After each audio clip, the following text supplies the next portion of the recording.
Hey there, listeners, and welcome to Project Zero, where we hear the journeys of some of the top project leaders in the game. My name is Alex Tuck, and I'm the host. I'm here with the head of the PMO at Kinetix Technology and friend, David Morris. Welcome to the podcast, David. Thanks, Alex. Appreciate the invite and glad to be here.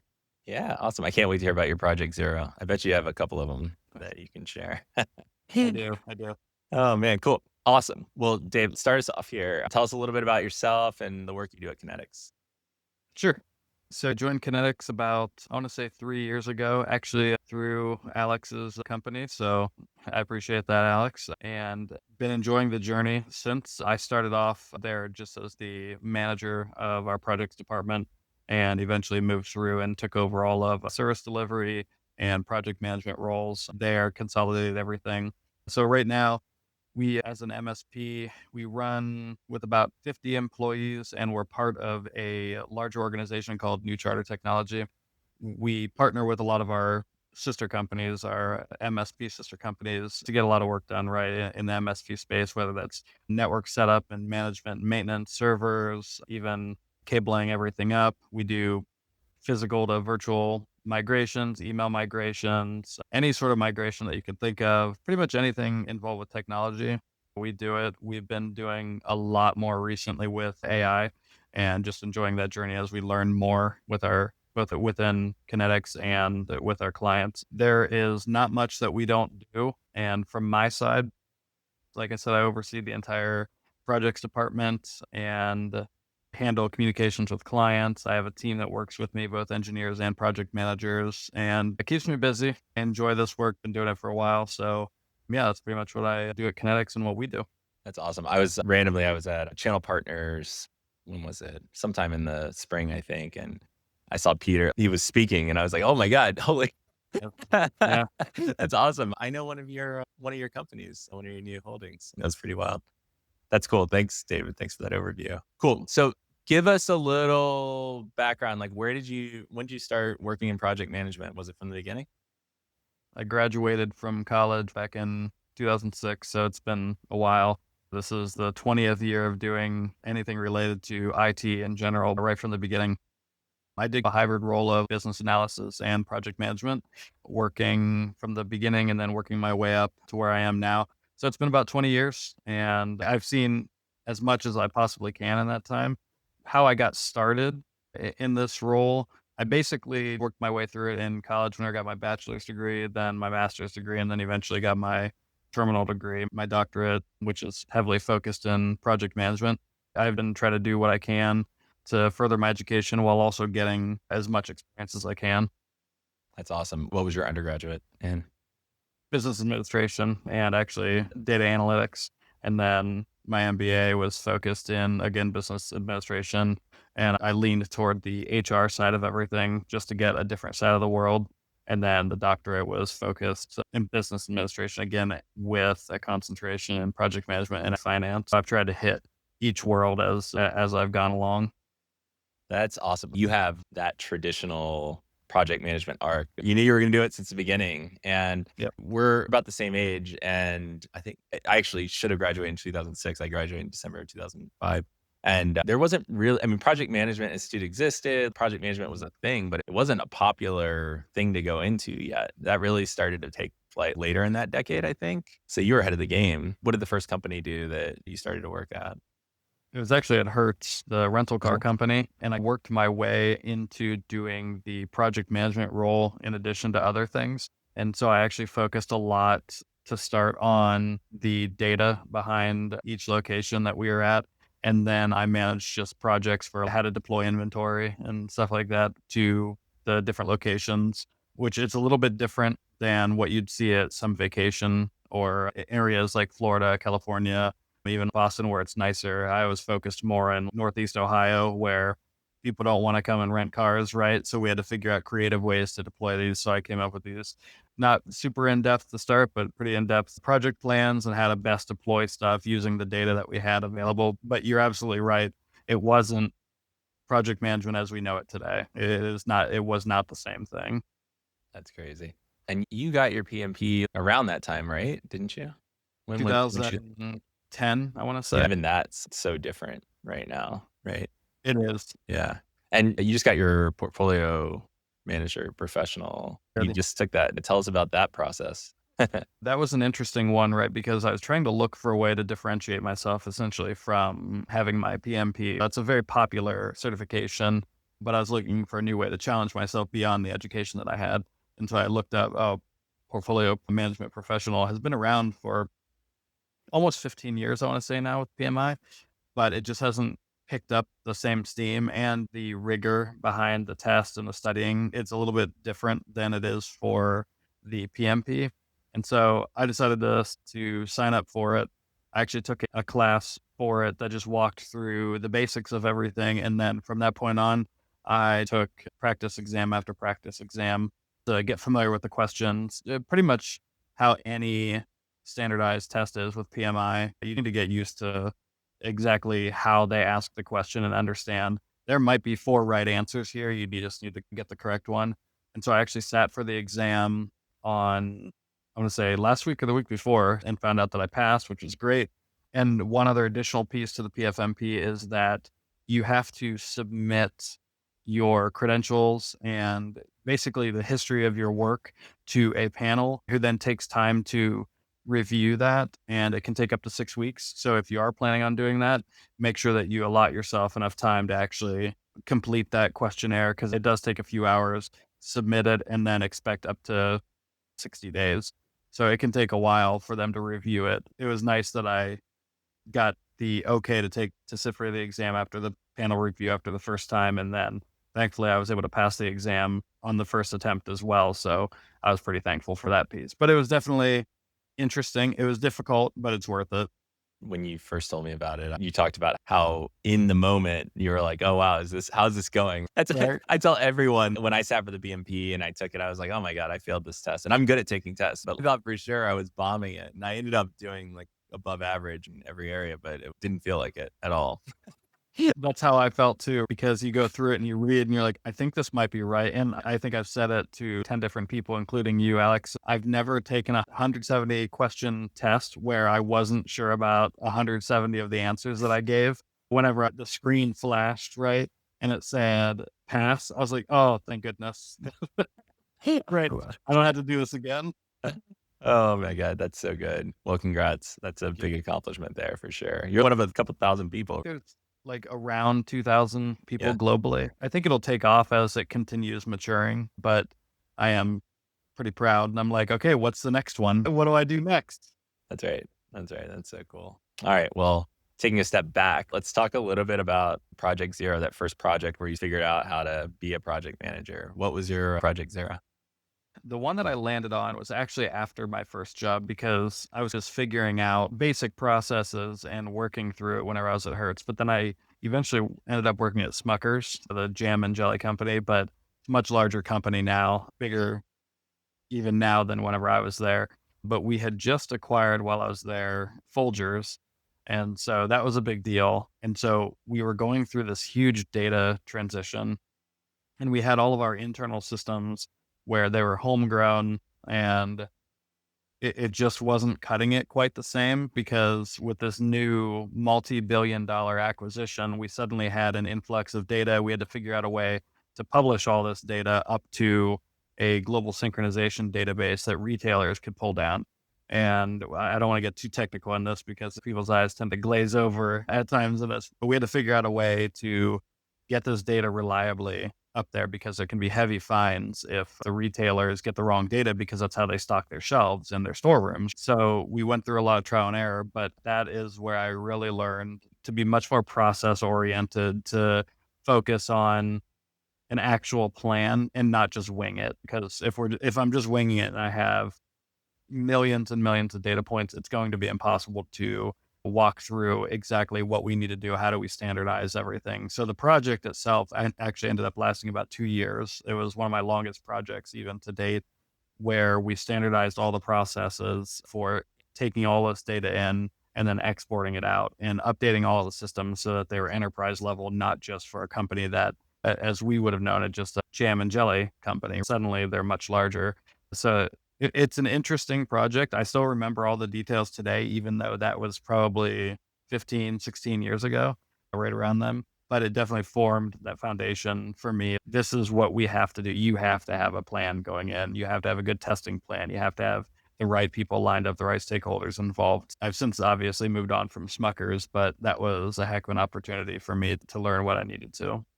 That's so cool. It's a good reminder that whether it's a retail company or manufacturer, there's so much technology behind it and so much data. And there's a lot of IT people behind all that. Do you have a mentor that was helping you think about project management through this whole thing, or were you just figuring it out on your own? That's a good question because I was just thinking about this yesterday when I was speaking with my wife. But at the time, I didn't have a mentor. I had people that I would go to just ask basic questions, but that was more involved, like, hey, what do I do with this data? It wasn't more, hey, how do I do this project reliably? So I never had any sort of formal or informal mentor. Whenever I visited a few other places after I became a consultant, I had a few people that were like that I looked up to and asked a few questions, but it was never anything long term. So it was more learning on my own. I think just with my style of learning, that was probably better for me long term, even though it may have been much more painful at the beginning. Because my suggestion would just always be look for or ask for a mentor.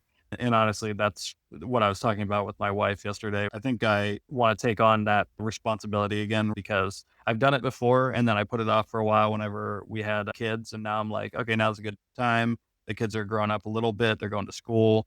So maybe now is the time to start looking. But I can recognize the importance of having a mentor whenever someone's just starting to learn, or even whenever you're at the mid level. Like, how do I take that next step? It makes sense because you and I, we've been doing this for 20 years, Yeah. right? We're like you said, we're around the same age.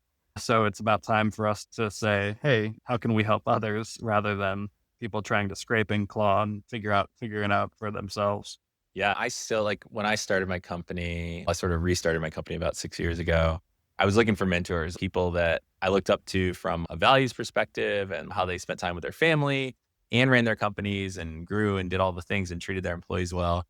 There was nobody there. Every single person that I talked to, they might be great business people, but then they would sacrifice their time with their family or they'd be on the road. That wasn't bad for them. It was just different. It wasn't what I was trying to achieve. And so then I realized, oh, wow, I can find other people that are either at the same part of the journey as I have, or maybe even a little bit ahead, and then just take parts of it. I have peer mentors that are really good at business, or they really figured out how to balance their time with their families or whatever. And that's been huge. Like once I gave up that whole, hey, I need this single mentor that has everything figured out, to trying to find a set of mentors has been huge. That's a really good point. And I wanted to hit on that too, because what you had just said, where some people focus on business and some people focus on families, I was very heavily invested in single minded with work. And then I realized with some prodding from my wife, thankfully, that, hey, that doesn't have to be your life. I understand why the allure to it and why some people do it.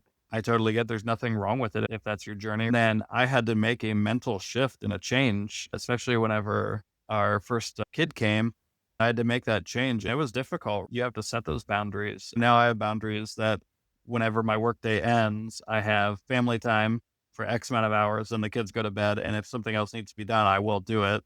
But I think it's similar with you that family time is important, especially whenever the kids are little or younger. You don't get that time back. But I did want to point that out. If you feel like you can't shift, I promise you can. It's not easy sometimes. I used to enjoy putting in 80 hours of work a week, but I realized, oh, I can't continue doing that and maintain having a happy family. So I'm like, okay, yep, we're going to shift over, going to be happy in a different way. And I'm happy I did it. I'm very excited that I did it.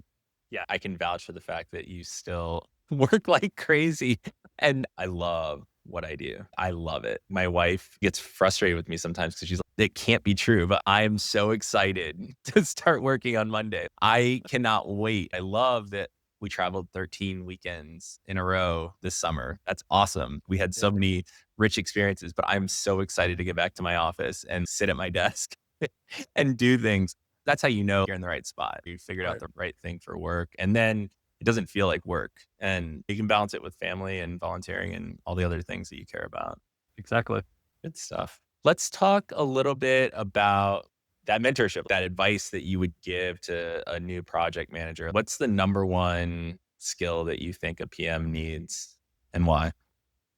Yeah, I think a PM needs to, and There's a couple number one skills, but the one that always tops my list is just being able to communicate with all parties. I can teach or I can learn the hard skills, right? But if you can't communicate with a person, you're going to struggle a lot of time. I know I've taught people and I learned as well how to balance and how to figure out how to write up project plans, how to be responsible in how I allocate my time.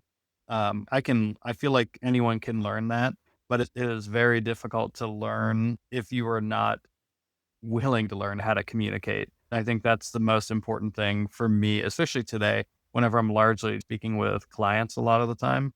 If I couldn't communicate with them, there's no way that they would trust me to be able to run these large scale or even small scale projects. And I would say communication is definitely number one. If you're not good at it, you can still practice. I practice in the mirror all the time or in front of other people or made my family sit there while I spoke to them and they had to pretend to be interested. But if you're not good at communicating, you can get better. It's interesting. All the good PMs like you, I know you're a great storyteller, and I know that it's not the first time you told a story either. It's all about analogies. It's like, "Hey, look, I know that this feels frustrating for you, and I know you're, like, pressed hard. Help me figure out how to help you achieve this thing. What is your blocker?" And that stuff is really hard because you have to be empathetic, but then also you have to be real with people. You have to be direct. If you're taking the PMP, the main thing is, like, address the problem. If there's an answer about that, go for it. Communication comes up a lot. When I ask this question with folks, I would say 75% of the people have picked communication in some way or another, but that negotiation skill is so hard. Negotiation is fun because you have to be willing to disagree with someone or feel like you're disagreeing with them. That's a type of communication. Another part would be willing to deliver bad news whenever you're in projects or to people. That's a big thing. Or what others may view as bad news when in reality you're just being honest. That's how I view it. It may be bad news, I understand, but this is the truth that I'm trying to give you based on the data that's out there currently. Like you said, be empathetic, understand the situation. You don't want to be a robot because people don't respond very well to robots speaking with them. But yeah, you're right. That negotiation, that's extremely important too. Speaking of robots, right? How do you think AI is going to change how we do project management or the project management role in general over the next 10 Yeah. years? It's hard to look out 10 years because it's just been a few years since we've started using AI tools. Now I'm fully integrated almost with ChatGPT now and even Copilot and a couple of others. Over the next 10 years, I don't see AI tools or robots or anything taking over the role of project management because clients don't want to only interact with non-human entities. There is that human element that people enjoy talking with and they get sense of trust and feeling. But what I do see AI doing, and it's already doing this, is taking care of a lot of those lower level tasks that we tend to focus a lot of time on, like emails. There's never really been a great way to solve the problem of emails where you get 100 emails a day or more, and you have to just go through them all, and you have to figure out what do I do with these and how do I prioritize these along with my meetings and my work. So I think there's going to be a lot of advancements in ability for project managers to focus on the human tasks over the next 10 years, 5 years, 15 years, and relying on AI to help us with the basic communication and planning and stuff like that. I can't see it completely taking over the role of project managers. I know that fear is out there right now, but I think we'll probably be long gone before that happens at this point. I think you're right. I had one of these experiences where my flight got canceled this weekend and I needed to get back to my family. And I was like, oh, let me just go and get on the chat. And so there was an AI assisted agent.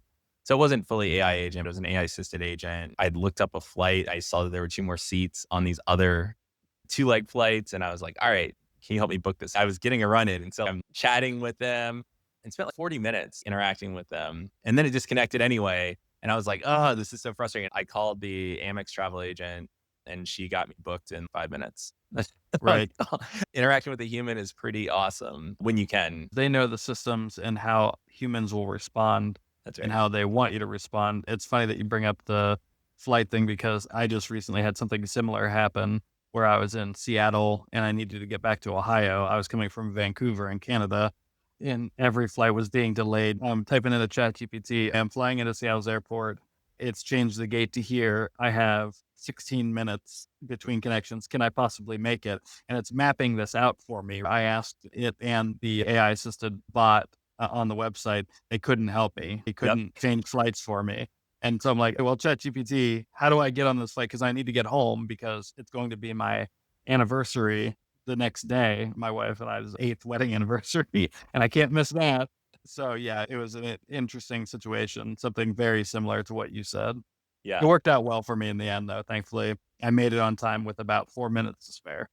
Yeah, that's an amazing use case. I have a friend, he'll take a picture of where he's parked in Philly, and then he'll say, "What app do I need to park here? When's it free?" Because it's very challenging to try to figure out parking in Philly or Montreal or any of these bigger cities. So he uses it for that. And just like all these real world use cases where you can leverage AI to help you with complex challenges like that, it's the way to go. I agree. Yeah, and you guys are doing some stuff at Kinetix and New Charter, right? Tell us a little bit about what you guys are doing there with Sure. AI. New Charter actually acquired a company called Orchestrate AI earlier this year, and they, along with the company and the assets, came a lot of almost all of their employees, including their CEO and president.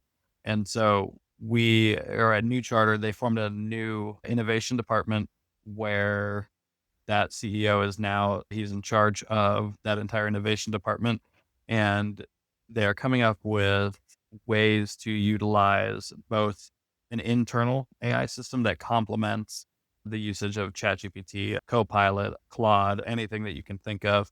And actually, we ended up losing one of our main members of Kinetix to this team, which it was bittersweet for me because I loved this man and he was fantastic for Kinetics. What he can do for New Charter as a whole and have the ability to roll out more now and focus more on what he wanted to do. It's been a fantastic opportunity for him. And actually, it's been good for Kinetics and me because he's been able to roll out all those tools first to us for us to test. And it's been great. So we have the centralized innovation team at New Charter, which then rolls out all these new innovations in AI. And so a couple of months ago, we actually got ChatGPT Enterprise rolled out to all of the companies under New Charter, which I think they're up to 30 now. It's pretty neat to see some of the statistics and analytics behind everything. We have competitions now on who can use it, what company can use it the most. And you have some people using it 5, 6, 700 times weekly in 5 days. I use it several hundred, and I thought I was using it a lot, but some of these other people put me to shame. But then we also have our internal resources as well that we need to figure out a way because all of this data is pooled amongst 30 companies plus New Charter. And so we had to figure out a way to divide this up and make it so that it's very useful to people because it's just so much information. And we want to be able to use all of this information and work together with all of our other companies effectively. And we were having trouble with that. This innovation team has come up with a way to utilize AI with our in an internal AI to figure out ways for our companies to work better together. I'm going to use the word that's a catchword for everyone, the synergy, but it's effective here to figure out ways like how can this 50 or 30 or 50 person MSP in, let's say, South Carolina, how can they work together with this 50-person MSP in California? And it's not immediately noticeable on how that can happen, but with these new AI tools being rolled out, it's making these pairings that we didn't see before. It'll get better over time as it ingests that data and we help it learn and figure out, oh, there's a deficiency over here. Let's say this company doesn't have anyone that knows how to deploy Jamf, right? And this other company knows how to deploy Intune better. So it'll automatically know that and report this out to a larger team. So it's been very useful and it's only going to get better. We just rolled it out not that long ago and we're still testing it, but it's fun to see some of those advancements and the adoption rate, especially at Kinetics, it has skyrocketed. Every single person at Kinetics has a ChatGPT Enterprise account. They've logged in, they're actively using it. You can see communication itself happening much faster and it's a lot cleaner too. You can see people are running emails through ChatGPT and saying, can you please clean this up for me? And it's just a lot cleaner. I've told him remove the icons and some of those things that automatically pop up. But we're doing a lot of fun things with AI right now, just from a company and enterprise level. Yeah, that's not surprising at all. It comes from the culture that Pratap created. We started off there, and then Ryan and you. It really does come from leadership. You can tell everyone has this curiosity and hunger to adopt new tools. How do people get in contact with you if they want to chat Yeah. more? There's a couple ways to get in contact with me. I would say you can look me up on LinkedIn, just David Morris, and it'll pop up. You can click through 8 shows that I work at Kinetix. You can also contact me. I'll put my personal email address on here. It's DC and then my last name Morris. So DC Morris and then the number one at gmail.com. That's probably the easiest way to get in touch with me. I'm not very active on Facebook. So I would say LinkedIn or just straight email. Feel free. There's nothing wrong. If I see an email pop up, I'll always answer within a day. So if anyone has any questions or just wants to chat, I'm more than happy to talk. The AI adoption, I think you guys are further ahead than almost any of our other clients. We're seeing huge advances there. So it's exciting to see what's happening. Yeah, I agree. Yeah, thanks for sharing your story, Dave. It was really fun to hear about your Project Zero and your journey. And I think your arc, your project management arc to getting to portfolio manager professional, like you did it, man. Congrats. Yeah. Thanks so much. Yeah. Thanks, Alex. I appreciate the chance to talk on here. Yeah, and thanks to everyone who joined us here at Project Zero this week. Be sure to subscribe to Project Zero wherever you get your podcasts, and we'll catch you next week with another great project leader story.